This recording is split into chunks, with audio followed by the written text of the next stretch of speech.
Upon seeing a Buddha embracing a consort, a person with sharp natural capacities might instantaneously realize the innate wisdom that emptiness and luminosity are inseparable, and be able to transform all negative emotions into the great wisdom of the union of emptiness and bliss.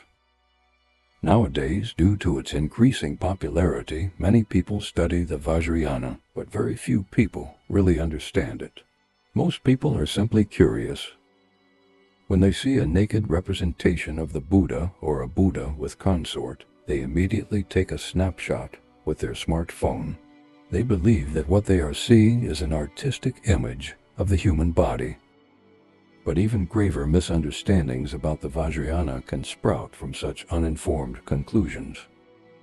A person who understands the Vajrayana, especially a person who has experience with its advanced practices, knows that such imagery does not represent ordinary lust, and that Vajrayana Buddhism would never advocate attachment of this nature.